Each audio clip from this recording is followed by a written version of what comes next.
I've got a cup of tea over here because I'm British, so Yeah. We've all got our means. Good. Getting too late for tea. Time for beer in Germany, right? Yep. Exactly. Yeah, I just did beer hour for the Institute. So I'm the director of the Institute. So we had beer hour, moved it forward for a day. Are you asking people to supply their own beer? Now? Yeah, so actually what I'm going to do is I'm going to have later, because it's a tradition with my best friend to break fast, Lent. And so we normally get together. So this time I already picked out a bottle of wine. I'm going to put half of it in a decanter, leave it here. I'm going to take the other half to his house, put it on the garden fence, go back to my house, and then we're going to drink from the same bottle. Corona makes creative. Say what? Corona makes creative. Yeah. Come up with new solutions for old problems. Yeah, exactly. So. Miranda, can you let me know if we're live on YouTube yet? I think Anya's struggling. We're live. Okay. All right. Over to you, Detlef. Hello, everybody. Welcome to today's open research webinar hosted by eLife once more. The series, as I'm sure you've all read, aims to give early career researchers an online platform to continue to share their research as an alternative to the in-person gatherings, which we currently don't have anymore. My name is Detlef Weigel. I'm a deputy editor at eLife. I've been with eLife from the beginning, 2011. Early career researchers have been very important to us from the very beginning. We always wanted eLife to be more than just a journal. We wanted it to support researchers and careers in many different ways. And this is really a great way that we are able to do this. I myself am a plant geneticist and mostly study plant evolution these days. So today we have again 3 talks. We'll first hear from Rob Todd at Creighton University in the US, and he'll tell us about expandable and reversible copy number amplifications driving rapid adaptation to antifungal drugs. And Rob is a recent eLife Travel Award winner, and he is presenting today the talk that he otherwise would have given at the Microbiology Society meeting on Candida and candidiasis. And of course, eLife will support Rob with an award for travel to the next conference. He has a talk as well. Then next up will be Natalie Clark from Iowa State at Ames, also in the United States. She'll tell us about generating multi-scale predictive networks on Northern Corn Leaf Blight resistance. Really excited to hear this about Natalie because I think about disease resistance a lot. And then finally, we have somebody who is a little bit closer to my home, to Tübingen, Christian Münch from Goethe University in Frankfurt. And he is going to have a very, very timely presentation on proteomics of SARS coronavirus 2 infected host cells and how this could lead to the identification of potential therapy targets. So after each 10-minute talk, and just to remind the 3 of you, after a minute, I'll make noises or raise my arm, whatever.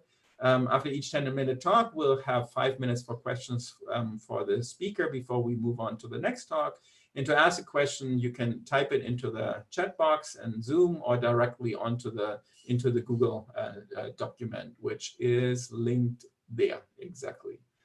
And this is also in the chat, the Google Doc. And we are joined today by Miranda, Anya, and Naomi from eLife, who are working in the background to support us. And they will also help me line up your questions if you are able to ask. So I will invite you by name to ask your question, and the team will unmute you so you can do that in person. And otherwise, we can also just read your questions out loud and include your name if you wish. The Open Notes document is also a place for you to contribute shared public notes, and we welcome you to do so and to list yourself as a contributor in the list above the speakers for today's webinar. Thank you for doing this and participating in today's talks. And finally, should let you know that we are recording the webinar and also live streaming it on YouTube. And this is what you are seeing here. So just as a reminder, during this live webinar, please be respectful, honest, inclusive, accommodating, appreciative, and open to learning from everyone else. Do not attack, demean, disrupt, harass, or threaten others or encourage such behavior. If you feel uncomfortable or unwelcome on any of these webinars, please contact us by email, events@elifesciences.org. Inbox is monitored by Anja Starres at eLife. And we, of course, reserve the right to ask anyone to leave and or to deny access to a subsequent webinar on Zoom if there's ill behavior. Do you need help? Send a chat message on Zoom to host or directly to Miranda, Naomi, or Anja. All right, so first we'll hear from Rob, and over to you, Rob. Awesome, thank you so much. I really appreciate it.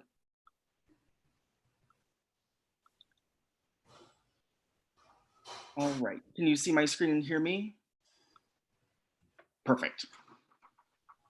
Awesome, as soon as this pops up.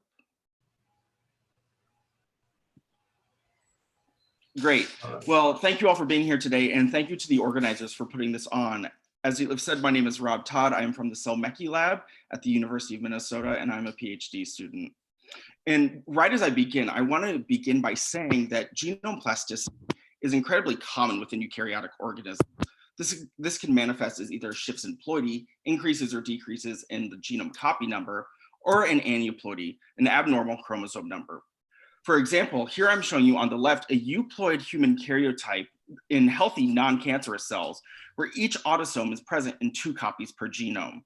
In contrast, if we look at the right panel, an aneuploid human cancer karyotype, we see some chromosomes are present in 2 copies, such as chromosome 1, some are in 3, and some are even present in more copies than that. And besides just in human cancers, aneuploidy is incredibly common within human fungal pathogens. In fact, 50% of all antifungal drug-resistant isolates of the human fungal pathogen Candida albicans are aneuploid.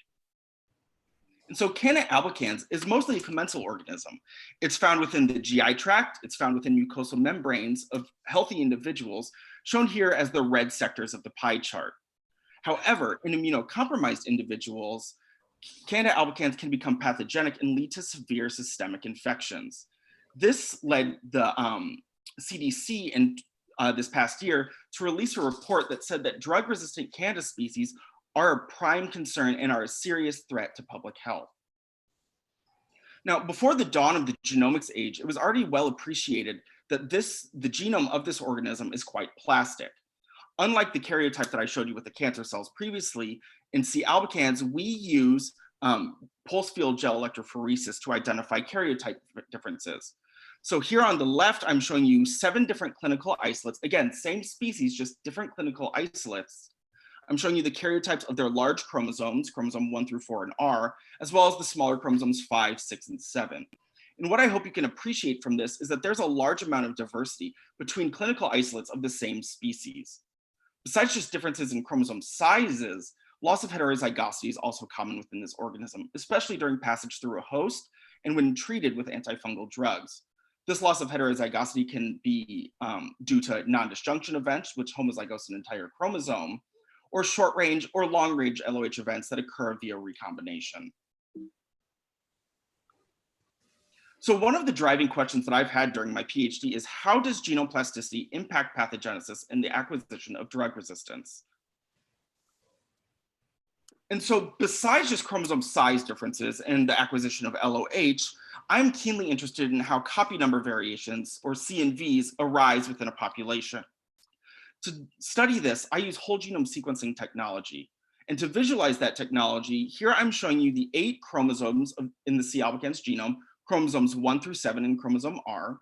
Each one of these boxes is a schematic of the chromosome, and on the x-axis, the left side represents the first base pair, and on the right side of each box represents the end base pair for that chromosome. On each chromosome, there is a notch that represents the position of the centromere. On the y-axis of this plot is chromosome copy number from 1 till 4.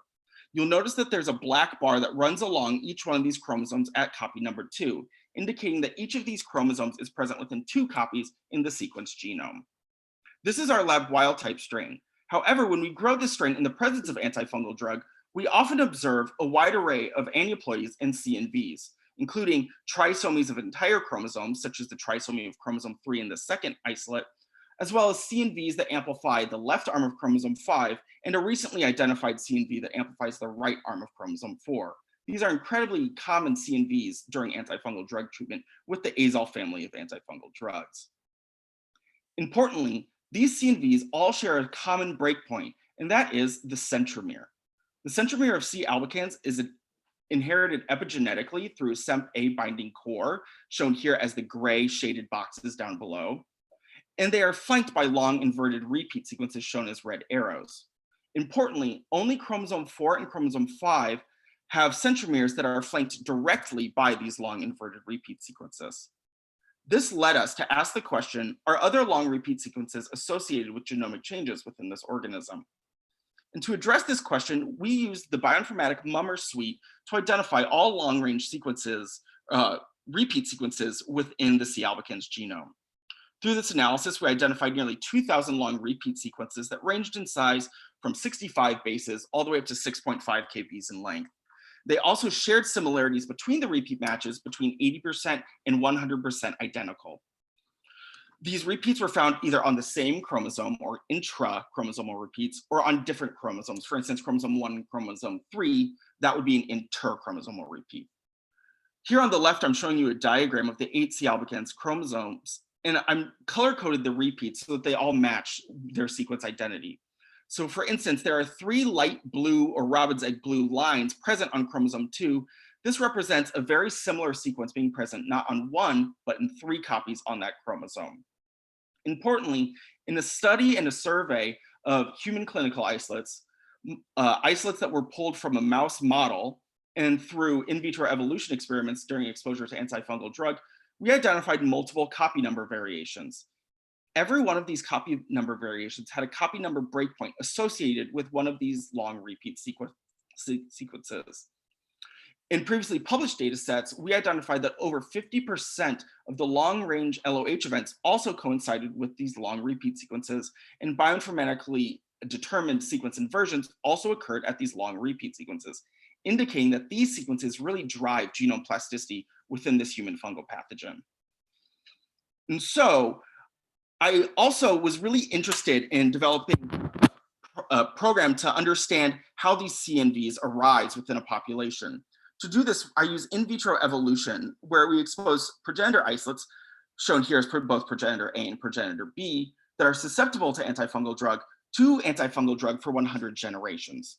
After 100 generations of time, I sequence the resulting population and identify if there are any CNVs that appear. Here, I'm just showing you 2 examples from diverse genetic backgrounds that we identified a CNV in. And surprisingly, what we saw is that we saw massive amplifications of the genome that ranged from amplifications of single copies all the way up to over 12 copies per genome. Importantly, none of these CNVs were found occurring at the centromere like the CNVs I had previously described. So we were really interested in determining what was the mechanism and the structure of these CNVs.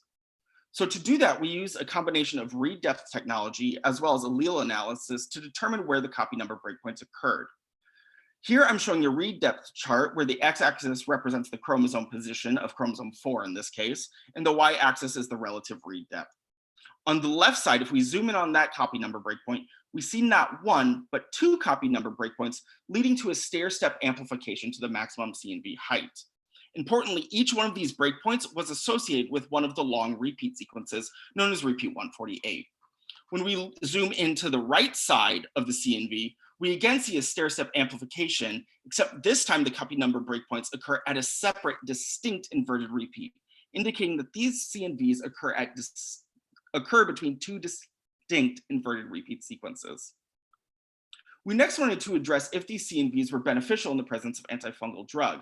To do this, we took both a progenitor isolate, shown in black, and the evolved isolate that has the chromosome 4 CNV that we just discussed, shown in blue, and grew it in rich medium, shown on the left, and in rich medium plus 1 microgram per mil of fluconazole, the physiological concentration.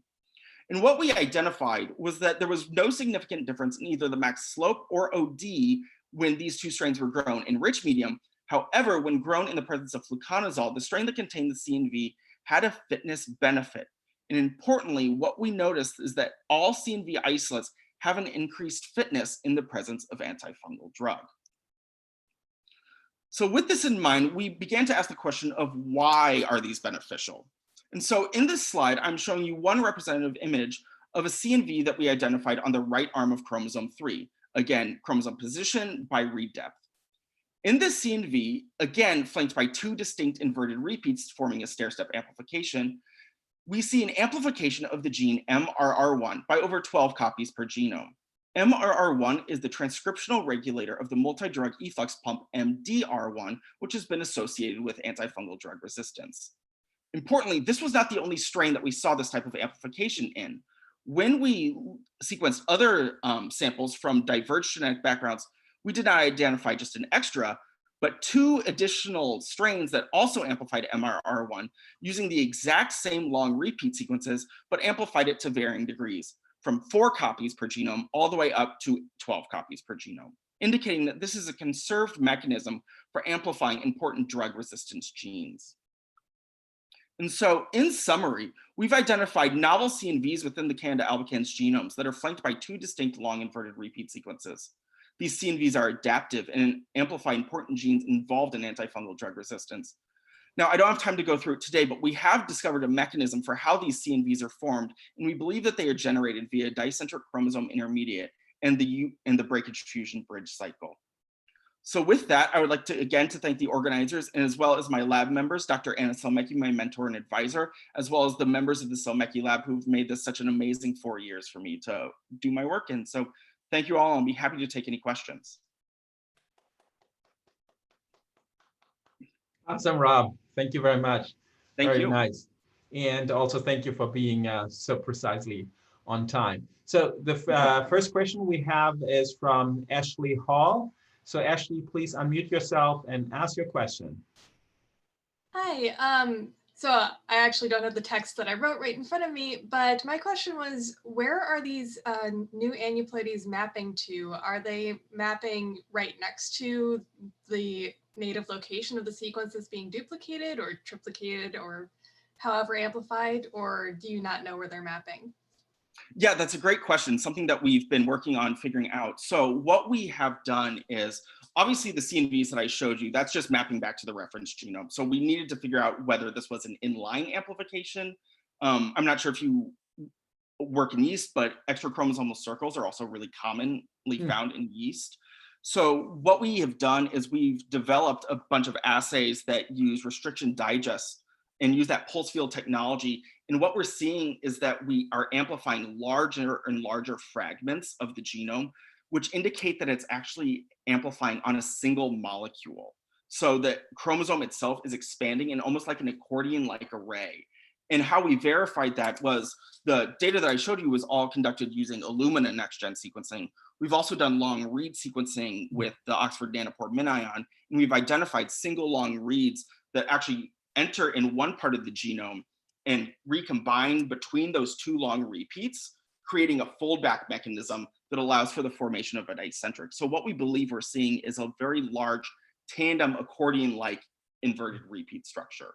Does that answer your question? Yes, thank you. Yeah, great. Rob, I was wondering what is known about these long repeats in different strains of Candida. Are they conserved or are they wildly different? Would you expect very different patterns of amplification if you started with different isolates? Yeah, that's a great question. So the repeat identification that we did was all conducted in the background wild type strain. So we took the reference genome and basically aligned it to itself to identify these long repeats. So we haven't done that in other clinical isolates. That is something that we're looking at doing, as well as with other fungal pathogens. Actually, a majority of these repeats were previously known. They were known to be present in multiple copies, LTRs, tRNAs, those type transposons. However, we were quite surprised to see that many of these repeats contain open reading frames, entire open reading frames, or groups of open reading frames. For example, we have one repeat actually located on the left arm of chromosome 3 where we see a CNV occur that contains 4 open reading frames that is 99.9% sequence identical to a region 11,000 base pairs away that was not known to be in multiple copies within the genome. So we do have, we do see multiple different types of genomic structures in these. Now, whether we see different CNVs in different organisms, all the data that I just showed was from very diverged genetic backgrounds. So if you remember one of the first slides when I showed you the C. albicans karyotype where all those chromosomes were a little bit different, those are actually the progenitor isolates that I was using for this study. So we do have diverged CNVs coming up that seem to be pretty common. Nice. All right. Thank you, Rob. Next question is from Marie Saitu, and Naomi is going to unmute her so she can ask a question herself. Marie? Can you hear me? Yep. Yes. Oh, that's great. So a great talk. It's pretty interesting. So I have some questions. First one is, did you observe more gene gain rather than gene loss? Yeah, so the data that I showed you was all gene gain. However, we have identified gene loss. And that was actually part of the mechanism that I didn't have time to go in today that led us to the idea that we were getting dicentric chromosome formation. A lot of times what we see is that when these are forming, because the CNVs that I showed you were all stable within the genome, when they're forming, we believe that they are actually unstable, and it's due to a distal break, so a break near the telomere, that then leads to chromosome truncation. So you actually see a loss of part of a chromosome before it then recombines and forms the CNV. So we do see both, it's just at different times temporally. I see. So you think it's a combination, the result is combination of adaptation and some mechanistic force to form a copy number variant? Yeah. I see. So the second one is also, sorry, maybe. Yeah, no. Just finish. Lost my question. The second one is, did you observe more polymorphic CNVs rather than fixed copy number change? I'm sorry, can you repeat that? Did you observe more polymorphic CNVs rather than fixed copy number change, which is specific to your direct resistance population? Yeah, so we actually see other CNVs that occur at the same position that have different amplifications. We have one CNV that's present on the left arm of chromosome 3 that in one isolate amplifies it just 1 extra copy per genome, and then 3 extra copies per genome in a different isolate, 6 extra copies in another isolate, and then all the way up to 12. So we do see those kind of polymorphic expansions. Cool. Yeah, the last one is that our CNV is more functionally impactful. I think we need to move on to Natalie, but really thank you for asking these questions, and thank you to Rob for, again, great talk, being on time, and entertaining these questions. And now we move on to Natalie, who is going to tell us about Northern Corn Leaf Blight. Over to you, Natalie. Thank you. All right, let me just share my screen. Now we can see it. It's shared. There we go. Yeah, there it is. Okay. Okay, you should be able to see my slides, and hopefully everyone can hear me. Great.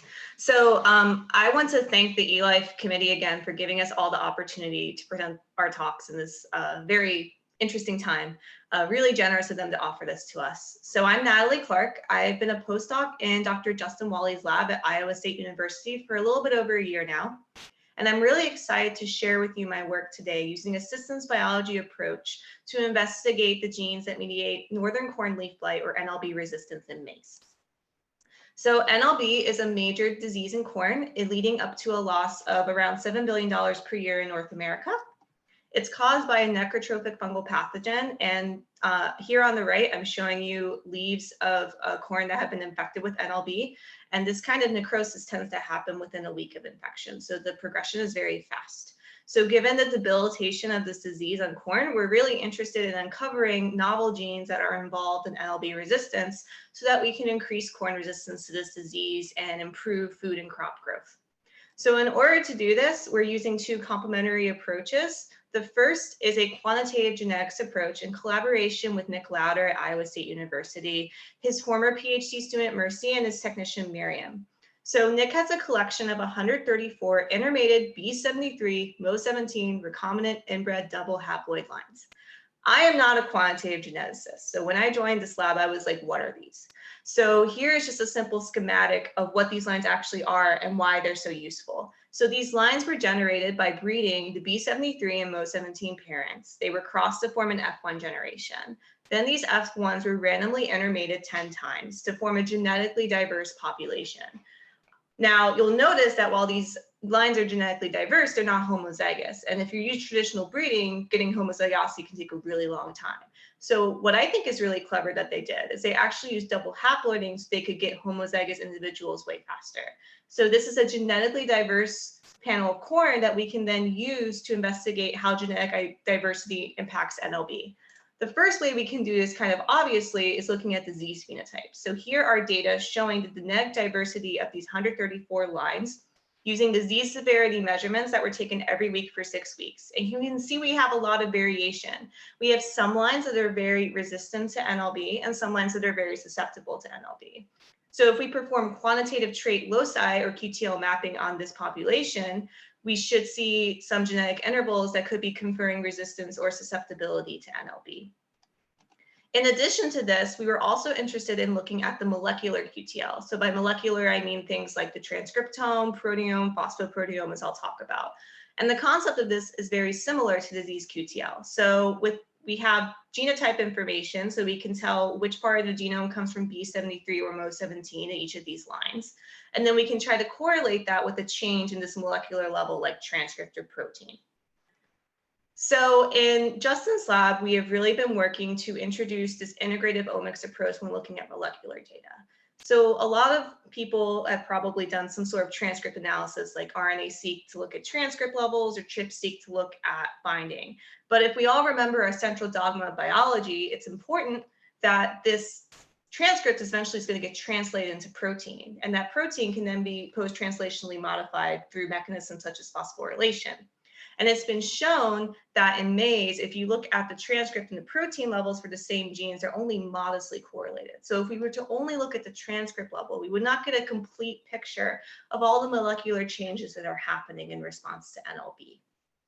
So what we decided to do was we decided to look at transcript data collected by QuantSeq and protein abundance and phosphorylation intensity data collected using MS. Now, I don't have a lot of time to talk about today, but we do have a pipeline in our lab that allows you to run many samples at once and get a lot of protein groups and phosphocytes out, as I'll show you. So I greatly encourage you, if you have questions on this, to ask me at the end, because I can give a lot more information. So using these methods, we were able to detect around 35,000 transcripts, around 11,500 protein groups, and around 42,500 phosphocytes. And just to show the power of our proteomics pipeline, this is a comparison with some other large-scale pQTL reports that have been done mostly in animals, and you can see that we are detecting way more proteins than they do. So we're going to be able to get a much more complete picture of how the proteome landscape is changing in response to NLB. In addition, so far there have been no published large-scale phospho-QTL reports, so we're really excited to see how this additional data adds to our understanding of NLB. So now onto the results. So first, I just wanted to show a summary of the QTL we have identified from each data type. So as a reminder, eQTL is transcript, pQTL is protein abundance, and phosQTL is phosphocyte intensity.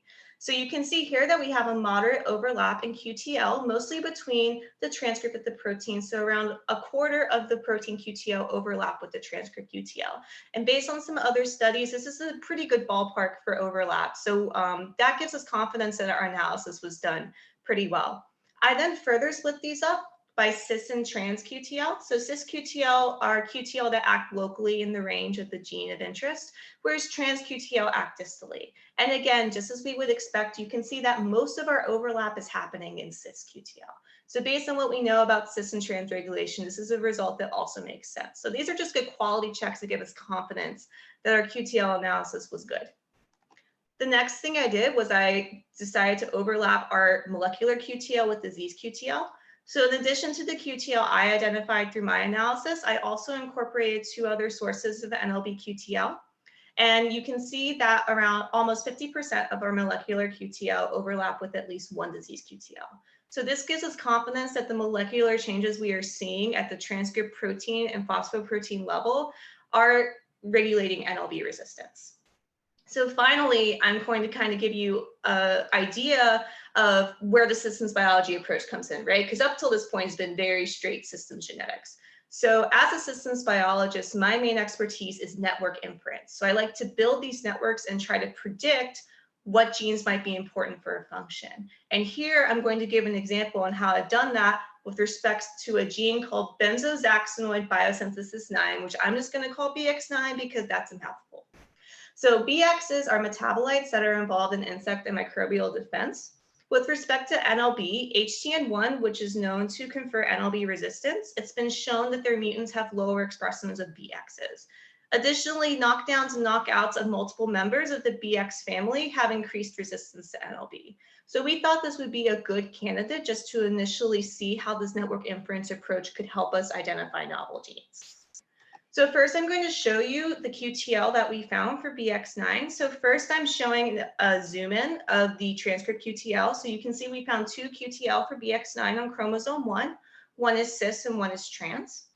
If we look at the pQTL, which was inferred using the protein abundance data, you can see that we also have that same cis and trans QTL. We have an additional trans QTL. So we have some overlapping QTL between the transcript and the protein. So given what we know about this, we would hypothesize that the transcript and the protein levels are probably correlated with BX9. So I just made a correlation plot. So on this plot, we have transcript on the x-axis and protein abundance on the y-axis for BX9. And the colors are showing the genotype at the genetic marker closest to BX9. And interestingly, you can see we actually have this negative correlation. So in the B73, we have higher transcript and lower protein, and then opposite in the MO17.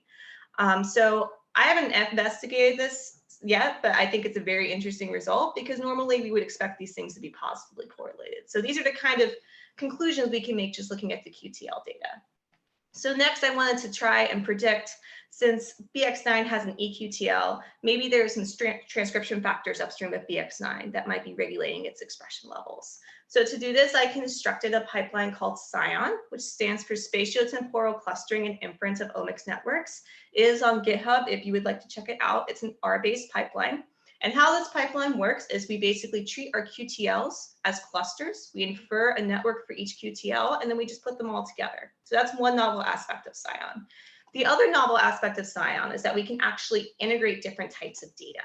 So for example, we can look at if we use TF abundance as the protein level or the phosphorylation state and see how that changes the predictions of the network. So this is what happens if I build a protein abundance network for all of the proteins that we detect. And here I am coloring the genes based on what chromosome they're in. So you can see that all the chromosomes are kind of very nicely clustered and there's not a lot of cross communication. However, if you look at the phosphocyte network, totally different story.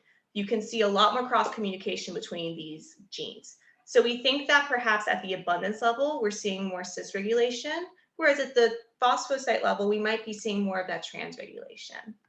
Further, if we extend this to BX9, we actually see in both networks, we have different TFs predicted to regulate it.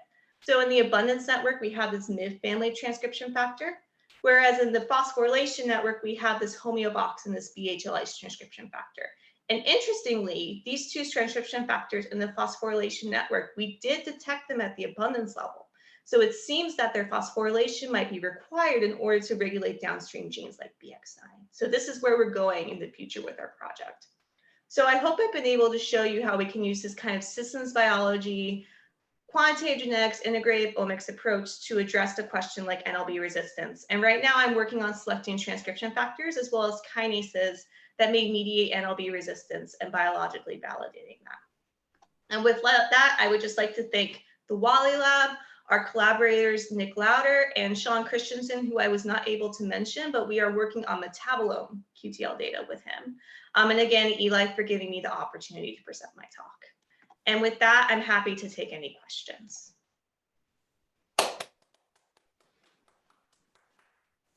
Thank you very much, Natalie. Great. So an issue breeding for resistance is always yield drag. Has somebody done something similar to what you have done with yield, so that you could ask whether the genes, the loci that you come up with whether to make sure that they don't negatively impact yield? That's a really good question. I don't personally know because, as I stated, I've only been working on this for a year. So my expertise with the field is kind of limited, but we could say maybe someone has performed a similar study on this that's been published. You could perhaps build complementary networks, like you're saying, using yield as a trait, and then you could perhaps integrate the network. So perhaps, you know, you're looking for transcription factors that aren't as important in the yield network because that shows you that they don't impact yield. And then maybe that can help you create a subset.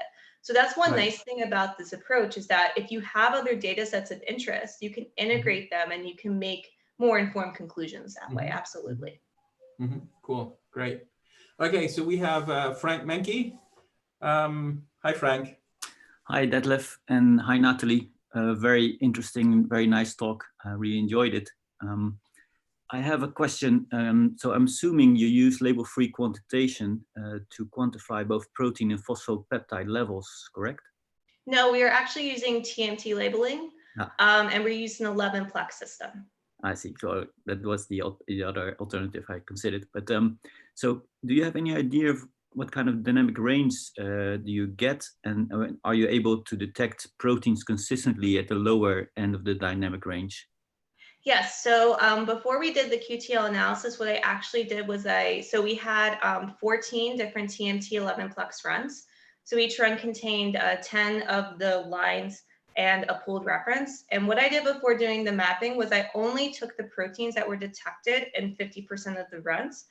And that still ended up being a majority of proteins. So we do see pretty consistently that you can still detect the proteins. The main issue that we see with TMT relative to label-free is the ratio compression. So if you look at the full change of proteins, they tend to be a lot closer to one that you would expect biologically, like from an RNA-seq experiment. However, some good news on that front is that they've just released a TMT Pro, which is a 16-plex. We've used it in a couple of experiments of the lab, and the ratio compression is much improved in that system. So I think that's something that they're actively working on to improve. Right. The follow-up question is, were you able to see proteins or phosphoproteins on the phosphopeptide level that you can associate with either pattern-induced immunity or even something like effector-triggered immunity in these samples? I haven't fully done that analysis yet, but it's something that we could definitely look into and see if we see any trends with that. Absolutely. Great. Thank you very much. Thank you. Thank you, Frank. We have a question from Hossein. Hossein Fazalinia. Are you still there, Hossein? Otherwise, I can just ask it. So Hossein is asking, in your Venn plots, were these data on individual phosphorylation sites, or was it on entire phosphorylated protein, since a single protein can have multiple phosphorylation sites? So sorry, our Hossein. phosphorylation I got that right. Our phosphorylation intensity data is site specific. So in these phosphorylation networks, what you're seeing is basically each circle represents an individual phosphosite. So if you have a protein and it has multiple phosphosites, the network will use those individual intensities separately. So sometimes you see if the phosphosites are very close, they tend to co-regulate the same things. But if you have phosphosites on different regions of the protein, they could actually appear in totally different modules of the network. But yes, our data are on a site-based level. Cool, good. All right. I have one last question here. Where did I made a note to my self? Sorry, now I confuse myself. I scroll down too far. Where are we? Where are we? Sorry.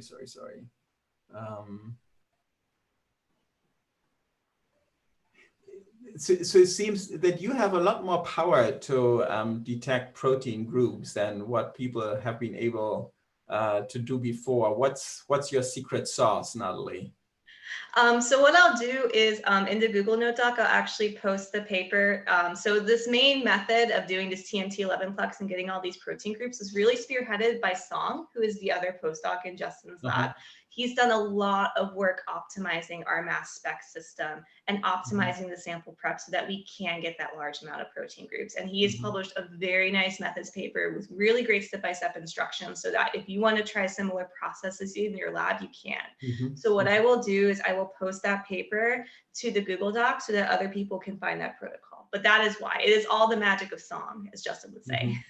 Wow, nice. Okay, excellent. Well, thank you again, Natalie. Awesome, really like that. And now finally we have Christian, who is going to tell us a bit. We stay with proteomics, and we'll hear a bit about SARS-CoV-2. Very timely. Christian, take it away.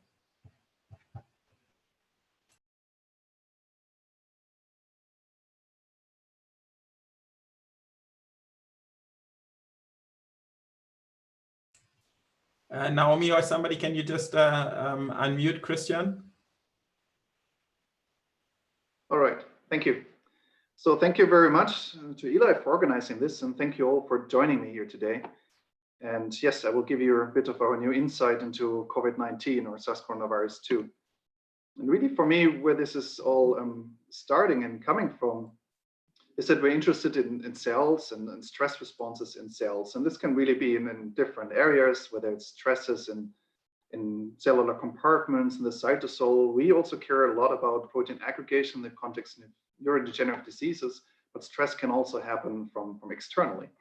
And I think really the important part for us is what we want to do is to get kind of a systems-wide, a cell-wide overview of what's going on and to understand the dynamics. And in case of stress, what that usually means is there are signaling responses that have effects on, for example, transcription and translation, and modulate a lot of cellular effects such as metabolism and cell cycle.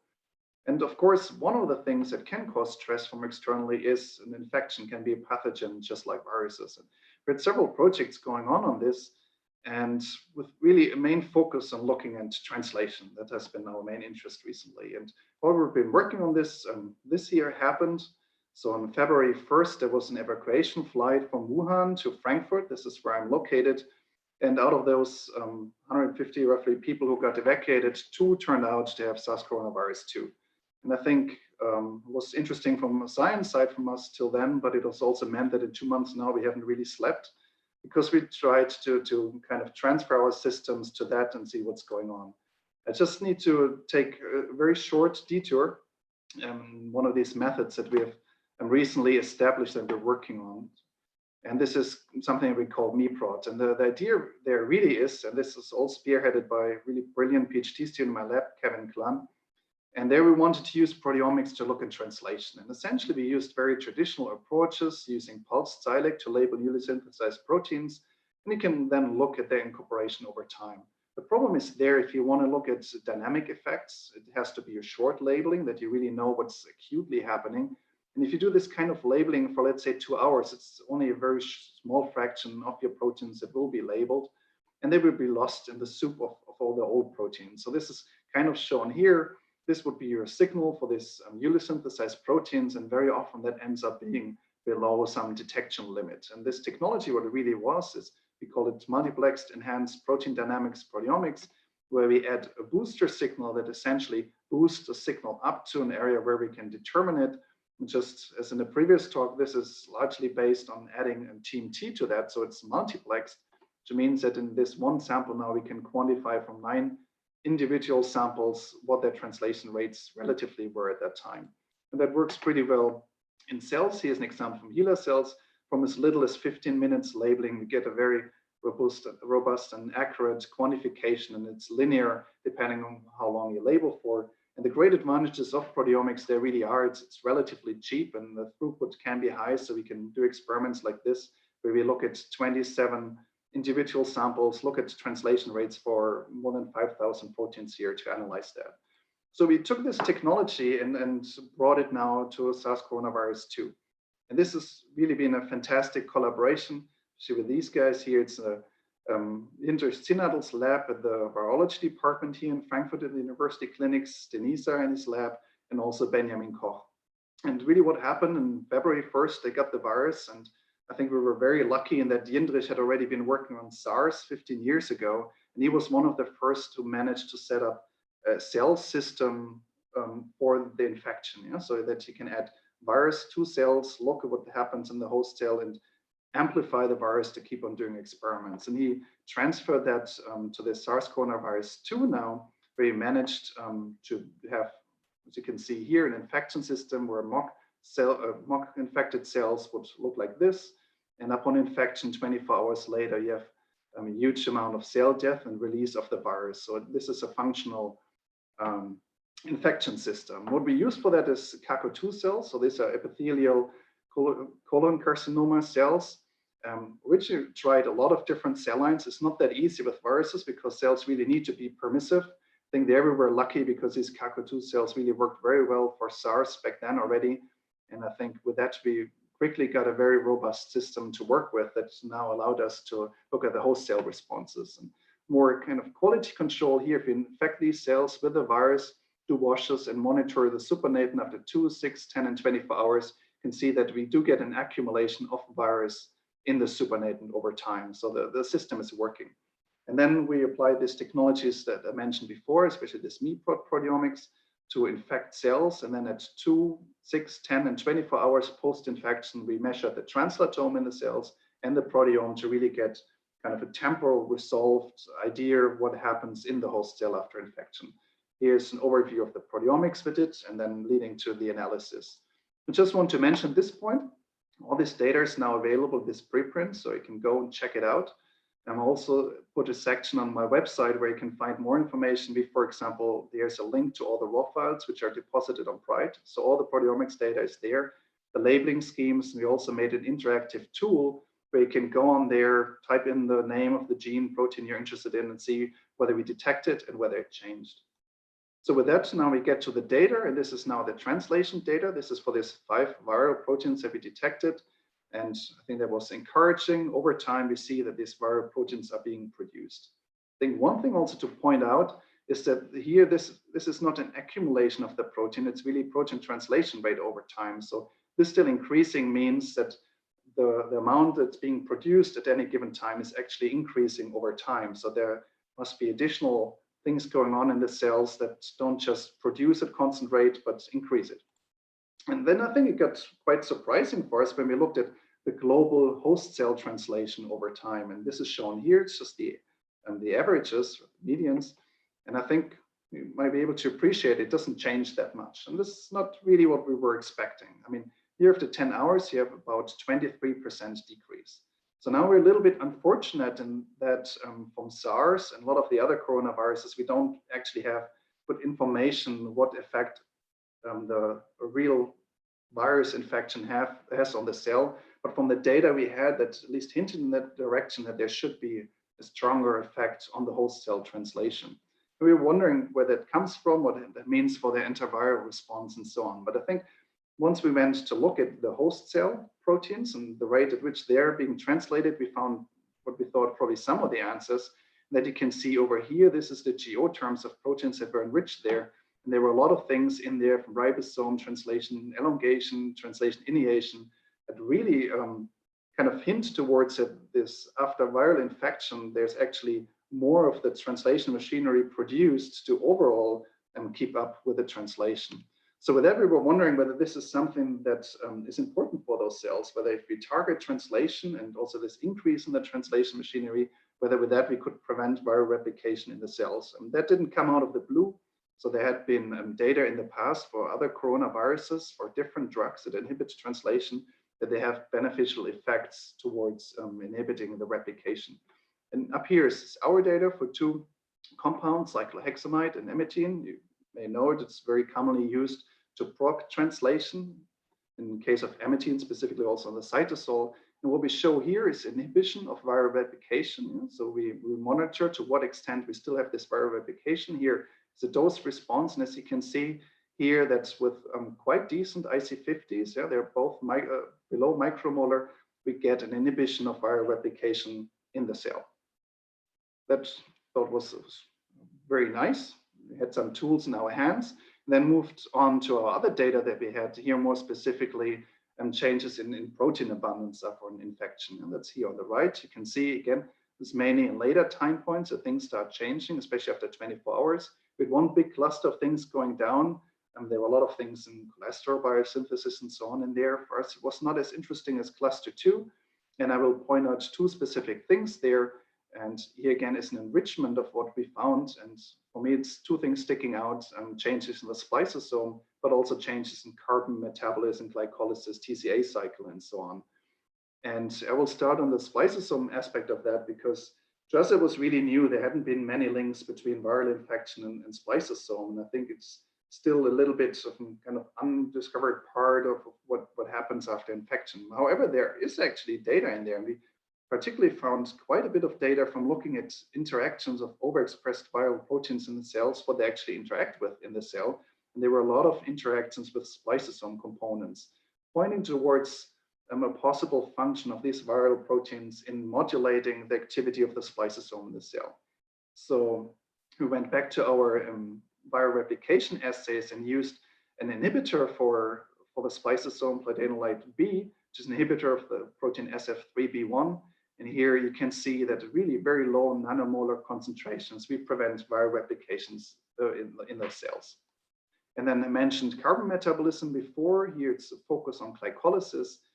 We tested also there one inhibitor, which is 2-deoxyglucose. Many people use it in the lab. It inhibits hexokinase and prevents glycolysis. And there too, it's non-toxic concentrations, even though they're higher, we could prevent viral replications in the cells. And that was nice because for another virus, rhinovirus, there had been studies that showed that also there 2-deoxyglucose can prevent viral replication, and they also showed that in animals. And I think for me, what's rewarding as a basic scientist is if you can do something that gets picked up and then taken to the next step. And just yesterday, there were this news that the company Molecular is now, they have compounds that are very similar to 2-deoxyglucose and essentially enhance it in some ways, that they're taking this now and trying to get that into the clinics against COVID-19 as a treatment. So as a summary, we set up an in vitro, a cellular system for viral replication to study. We carried out translatome and proteome analysis to define what is the host cell response to infection, identify key cellular pathways modulated upon infection, and ultimately tested inhibitors of these pathways, translation, splicing, glycolysis, nucleotide biosynthesis, and they all prevented SARS coronavirus 2 replication in cells. And again, down here is the link to the preprint. And with that, I would really like to thank my lab. This is a picture from happier days where we could all still meet outside and have fun. A special thanks to Kevin Glan, who did the work from my lab side of it. I mentioned our collaboration with the Indrich, Denisa, Benjamin, and Sandra. She's the head of the Virology Institute. Also want to point out Ivan Dikic, who's the head of my department and has been a great mentor, and thanks to different funding sources that made all this work possible. And thank you very much for being here this time.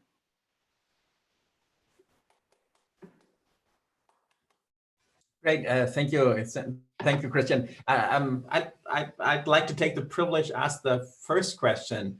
Have you or has anybody else done something similar with either the original SARS, I guess, coronavirus 1 virus or any other coronavirus?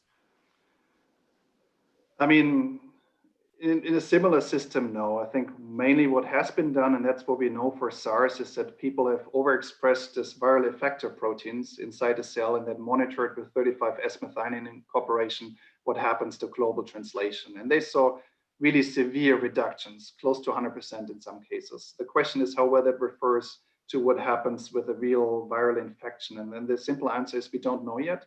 This is something we're interested in and want to find out. But I think, I mean, one thing, I mean, it's a real technical problem. In the past, typically what you do is ribosome profiling, and it's very expensive and you need a lot of material.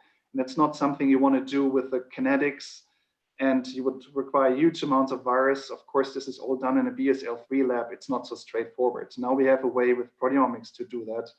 And I think it would be interesting indeed to see what's going on in these other viruses, because maybe we can also go the other way. What we find now that works for SARS coronavirus 2 might also be beneficial for the, let's call them older coronaviruses. And for us, of course, the question is also, there could be a SARS coronavirus 3 in the future or another similar one. And I think now is the time really to prepare and understand as much biology as we can.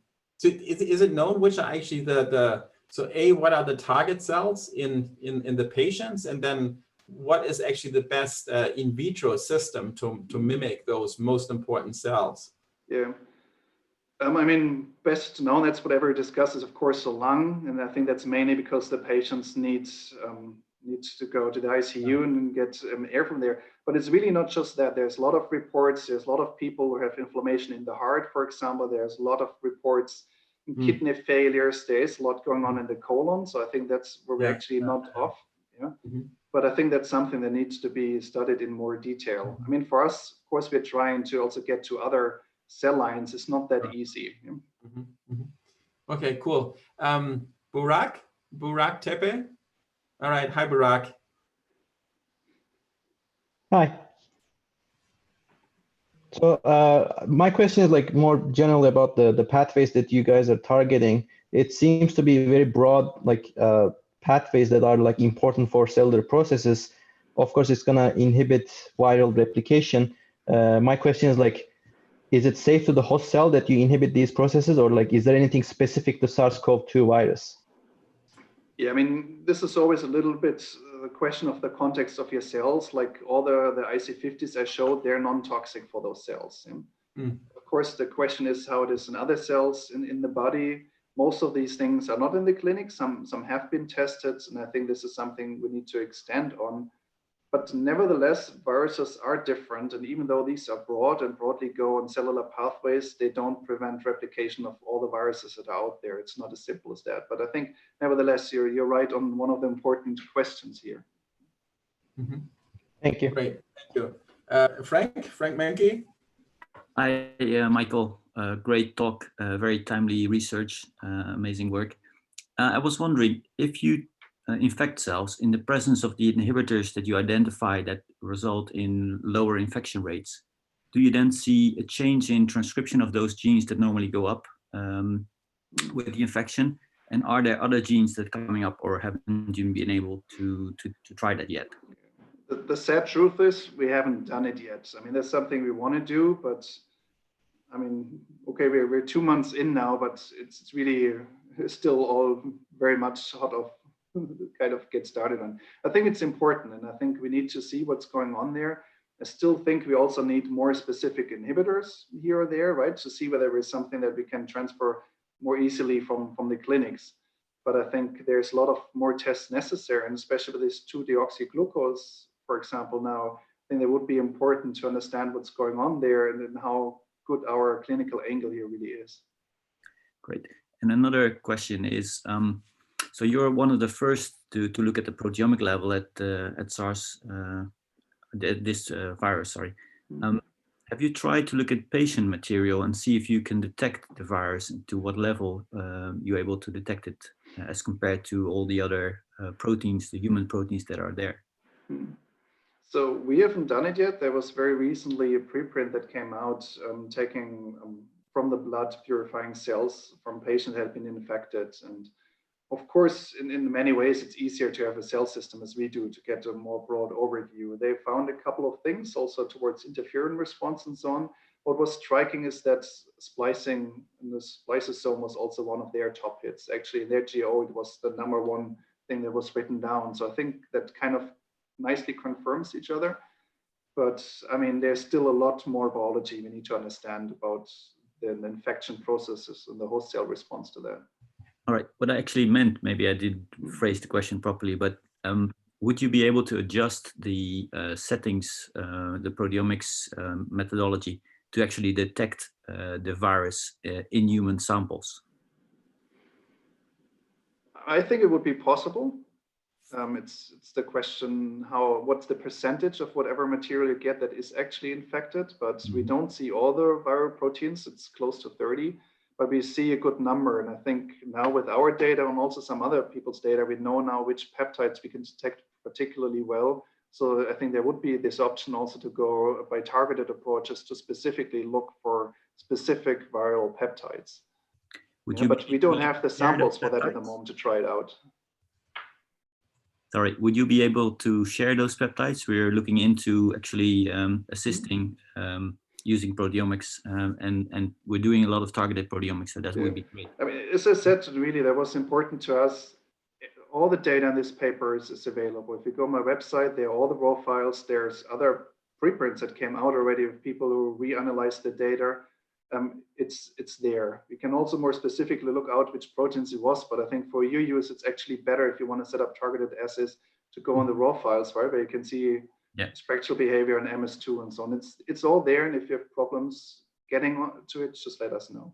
Great, thank you very much. So I think this is actually one of the great things that we are seeing with the current crisis, that they really push for, preprint and so on. As also, hopefully many of you have seen this at eLife, we always had this ethos also, of course, sharing open access and so on, but also how we look at papers, that we look at the papers in front of us and don't imagine a paper with all kinds of bells and whistles that are not there. And so for us, actually, this crisis has been a reminder what our original ethos is. And we published a little thing, and maybe some of you have already seen this. And I've been really pleased to see the editors. They've all taken this up. So when we look at the paper, we know people, very few people can currently do experiments. And then if at all possible, if we essentially think, a few more experiments would be, nice to have, but they are not dramatically going to change things, tell the authors, look, reword perhaps some of the few things right in there to fully support this or that experiment would still be nice to have, but go ahead and accept the paper or invite revision.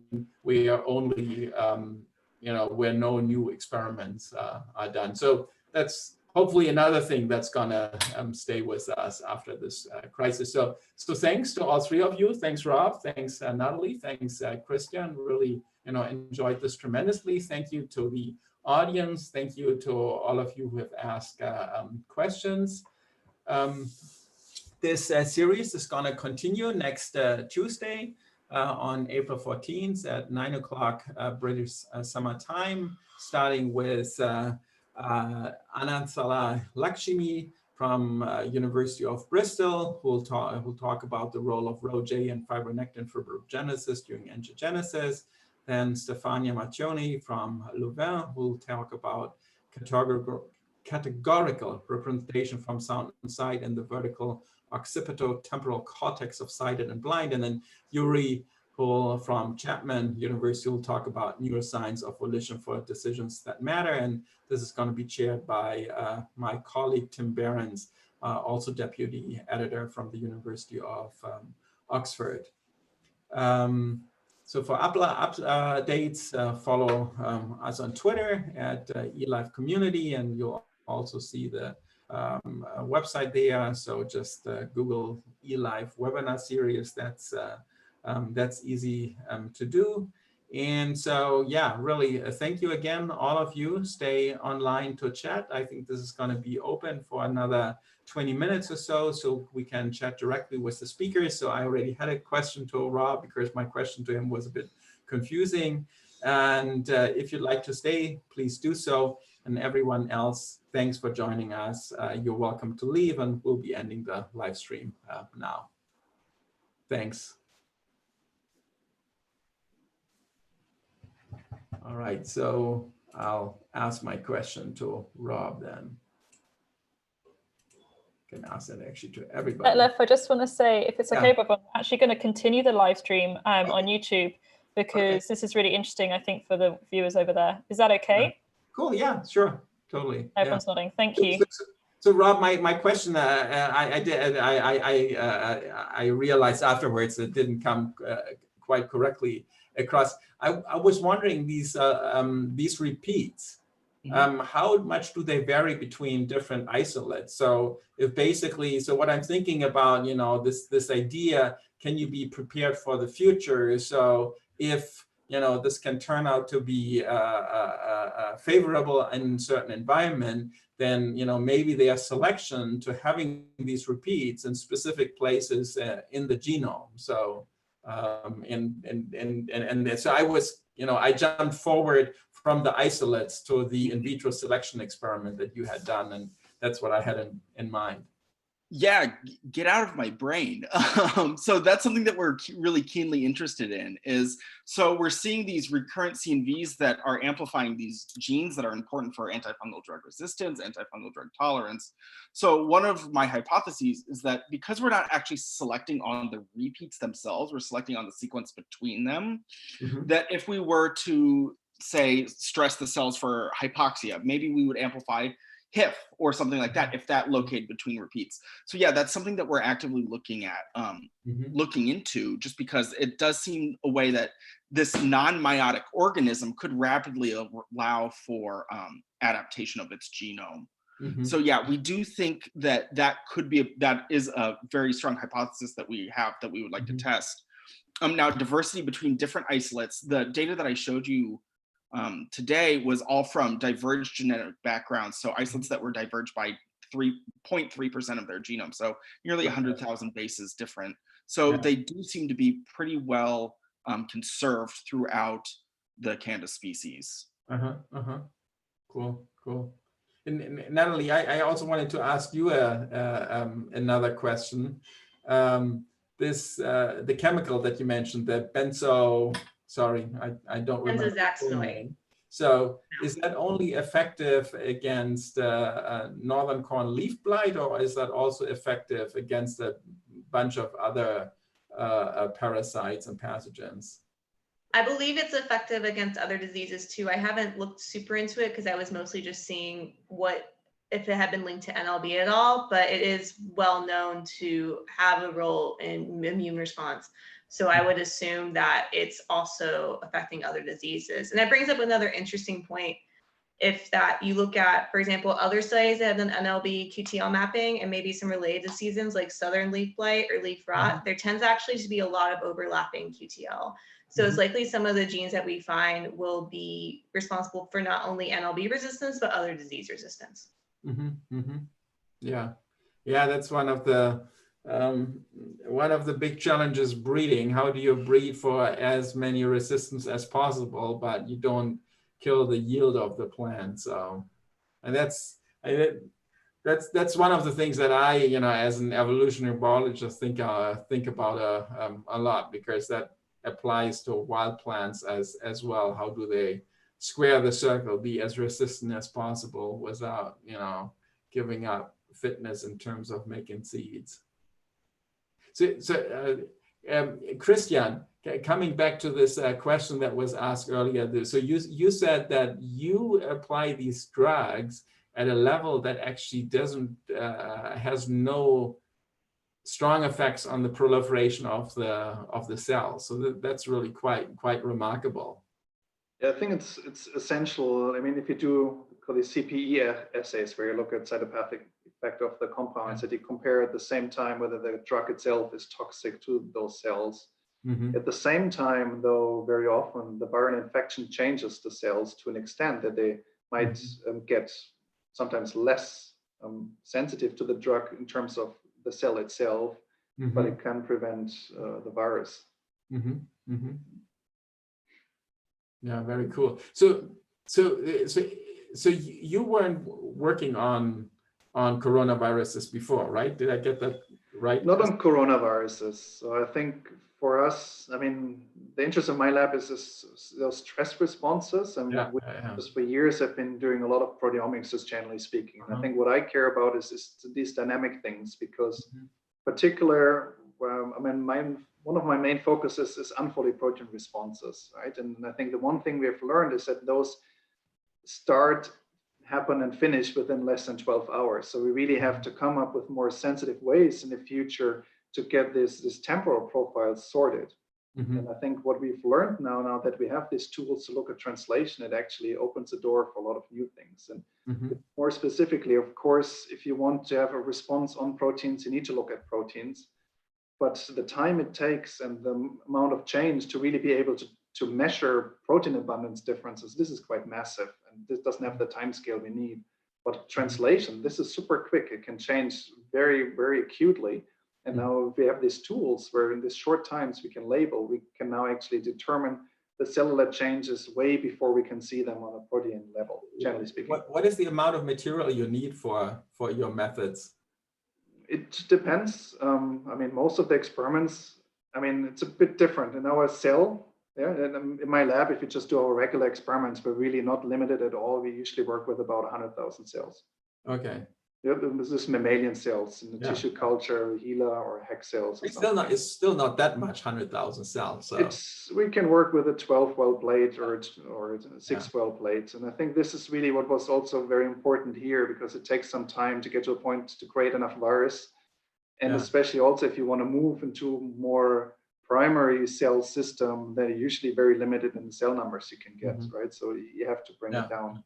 We did ribosome profiling, and I think it still addresses a different question. It's an absolutely important technique.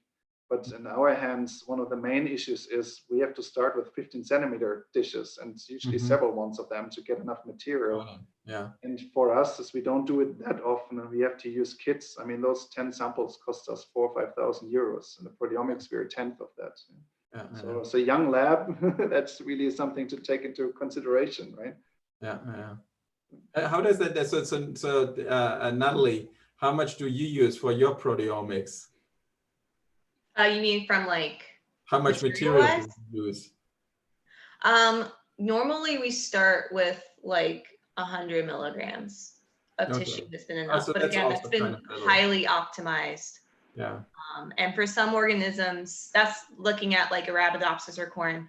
For some organisms, you might need more. Like we've been collaborating with Stacy Harmer on sunflower, and I know for that experiment, given the low amount of tissue they have from the sunflower, because they only cut like a very specific part of the stem, it's been a little more challenging to get enough material. Naomi is telling me I'm talking too much, so she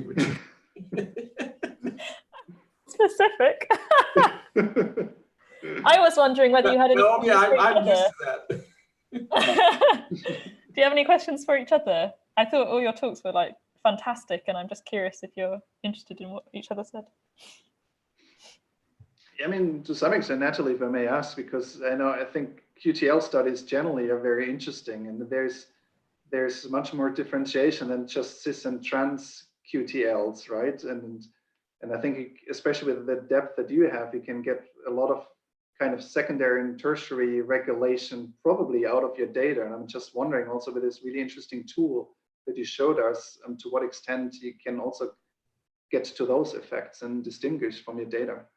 Yeah, absolutely. So you could, for example, follow down the line of the network, right? Because you probably saw, even though we restricted the network to inferring for each QTL, a lot of our QTLs are actually influencing each other. So you have this very big network where everything's basically cross-communicating. So you could basically, start from the top and see how that signal kind of travels throughout the network and how many, like you said, secondary or tertiary, even later traits it's regulating, definitely. That's very nice. And for me, if I may, the other question, I know that's always a little bit the tricky part with these QTL studies is how big the sequences in your genome are that get shuffled around. So how well you can position back the effect on your genome in the end. And there, I don't know the plants so well. How many genes do you usually have in your loci? How well can you tell without additional work what was actually the important gene? Yeah, so what I've seen is it doesn't just differ by species, but it also differs by the data type we use. So when we look at the transcript data, and I think part of this is because of the TMT labeling. So I mentioned there's this kind of ratio compression issue, right? So when you have ratio compression, you're going to have less variance between your samples, right? So that basically decreases the overall power of your analysis. So on the transcript level, our loci tend to be much smaller. Some can have as few as like 10 genes. Some of the larger ones might have 100, 200. On the protein level, the intervals get much larger. So like the smaller intervals might have, say, 25 to 50. You have a really big interval, it could be like 300, 400. So Natalie, with the eQTL, so you have cis and trans QTL, and most of the QTL are cis QTL, and you normally get to the gene because it's a regulatory variation in the gene. And that's very different for proteome eQTL. So you normally don't get it. So there is much more trans variation than cis variation. So I think if you look at the numbers, we still have a slight majority of cis variation in the pQTL, but you're correct that we have much more trans. than for the EQTL, and same for the phospho-QTL as well. Yeah. And then that's a general, I should know this, I don't, sorry. But that's a general thing with proteome versus transcript variation, that proteome, you have more trans versus cis. Okay. Yes, that's at least been shown with the animal PQTL studies. Yeah. Okay, cool. Yeah. So it's a question for Rob, since you're working with a human pathogen. Is that an S2 classified pathogen? So generally speaking, no. However, we do treat it like it is. Okay. So what I'm getting at, so many of us are thinking about how can we contribute to, practical stuff with coronavirus like testing. And then one issue is, of course, whether, you are set up for BSL-2 or not. So the extraction, that's what the WHO says, extraction they want to see under BSL-2, but then the RT-PCR and stuff that can be under BSL-1. So I was just wondering whether your lab, in theory at least, could do testing. So in theory, I actually don't know about the new setup since we changed universities, but I know previously we did actually apply for the BSL-2 level, even though the organism itself is only classified as a BSL-1, just to be safe. And there are new emerging fungal pathogens that are coming out that we're interested in. So those are still also only classified as BSL-1. However, we do think they will be shifted to BSL-2 here in the future. So Christian, your work is all BSL-2 or? It's all BSL-3, yes. Oh, BSL-3 even? Yes. Okay. So it's isolates from those patients, and I think so that it's still BSL-3 because you're amplifying the virus, or? Yeah, and I think also, I'm